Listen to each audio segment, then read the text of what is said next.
In this video, you will learn the best care tips you can do for your baby in each NICU level of care to help your baby heal and progress. So stay tuned. Hi there, my name is Iman, and on this channel, I teach moms and their families all about their high-risk pregnancy and the NICU to decrease fear and increase confidence. NICUs are divided into 4 levels of care: Level 1, Level 2, Level 3, and Level 4. Level 3 and Level 4 are the most sickest and most fragile babies. Level 2 and Level 1 are bigger, more stable babies that are learning how to feed so they can go home. These levels in NICU are all based on how much medical support and intervention a baby needs to be stable. To have the best outcome for any premature baby or a sick baby, they need to be born or transferred to a hospital that has the correct level of care. This is because not all NICUs can handle or care for extremely premature or sick babies. So a baby needs to be born in a facility where the NICU team is comfortable and able to care for that baby in a timely fashion. Only NICUs with Level 3s and Level 4 are able to admit this baby and care for them properly. So usually what happens is if a baby is born in a hospital that doesn't have Level 3 and Level 4 NICU and that baby needs that care, then that baby would be admitted and stabilized in a Level 2 NICU,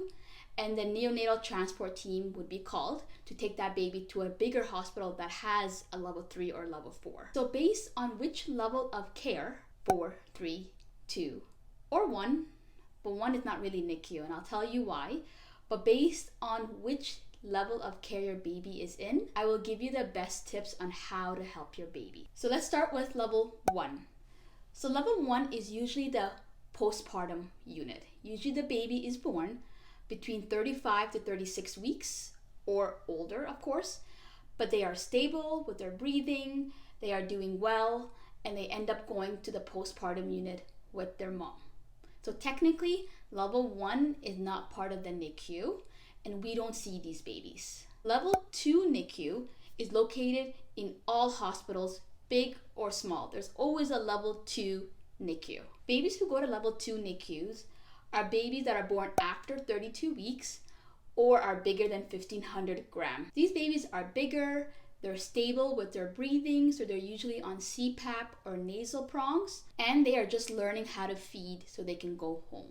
These babies are also known as feeders growers, if you've heard that term before. If your baby is in a Level 2 NICU, the main focus is for your baby to learn how to feed by mouth so they can grow and go home. This is either by bottle feeding or breastfeeding. The 3 best tips for parents that have babies in a Level 2 NICU. Number 1, offer the bottle or breast whenever your baby is queuing. So when your baby wakes up and is ready to eat, always offer a bottle or a breast before you give the milk through the feeding tube. These babies usually wake up every 3 hours. This helps the baby practice as much as they can by eating through the mouth, which helps them learn it faster and eventually go home. So basically, anybody taking care of your baby should be offering a bottle first before they use the feeding tube. Number 2, be at the bedside for at least 2 to 3 feeds. This is really important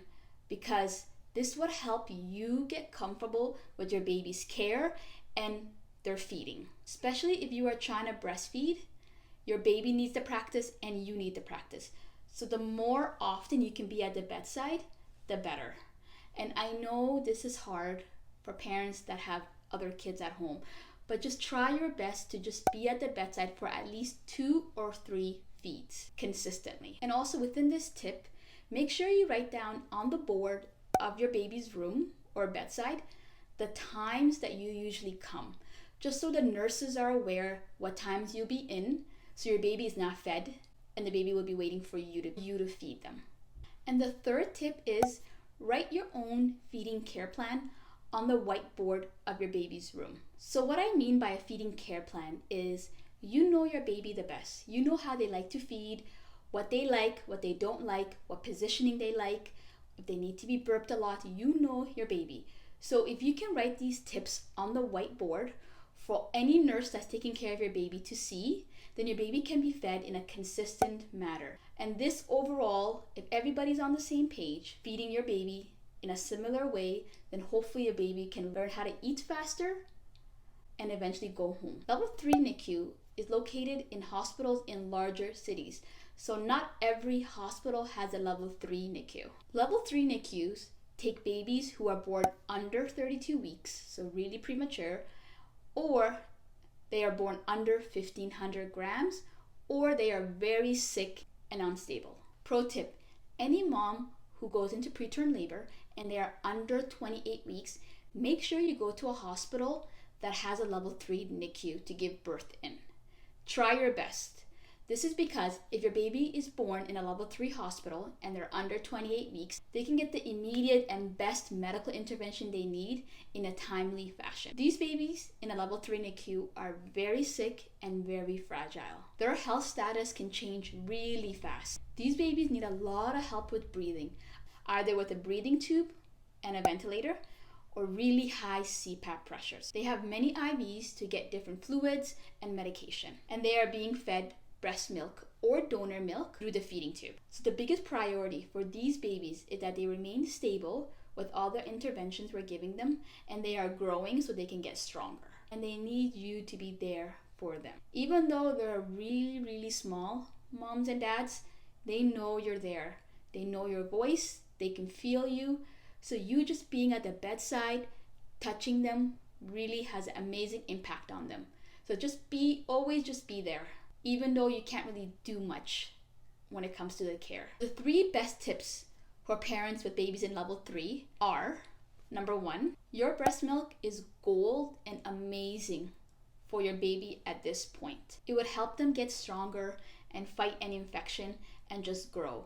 So breast milk is critical at this point for your baby. So you are doing amazing work. Also, breast milk is the best and most gentle on their little fragile stomach. The second tip, which I kind of mentioned before, is touch, soft touch that moms and dads can do. This can either be with your hands, just gentle touch in the isolette, or if your baby is stable, it can be during kangaroo care. So with touch, just be careful you don't overstimulate your baby, as it can cause added stress. So whenever you're touching, like I said, very soft touch is what's needed at this point. Talk with your nurse on how to properly touch and hold your baby. And number 3, talk to your baby. Connect with them. At this point, your baby is usually really small in an isolette. You can sometimes maybe hold and do kangaroo care, which I advise you should do if your baby is stable. But talking to them, reading to them, even outside the isolette, is amazing, and they know you're there. So you can do this by talking with them, reading them stories, singing to them. They recognize your voice, moms and dads too. And other ways to connect is by doing care.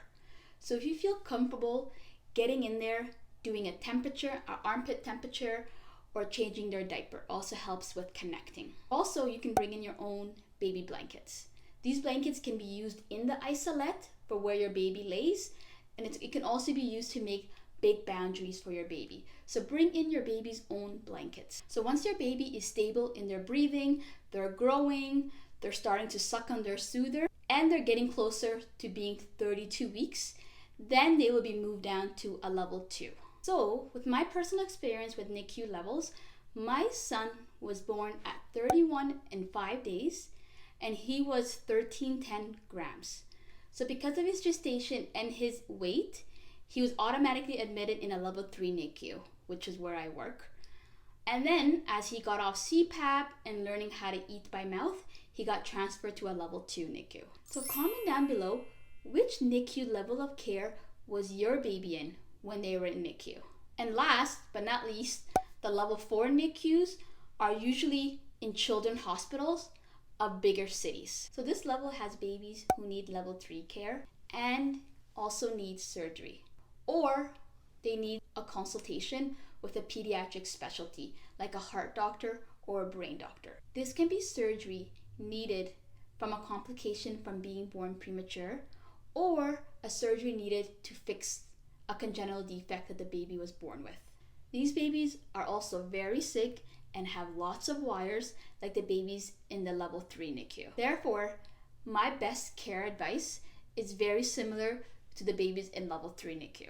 The only thing I would add is parents who find themselves in a level 4 NICU are usually, not all the time, parents that had premature babies already in level 3 NICU and a complication happened, so they had to be moved to the level 4 NICU.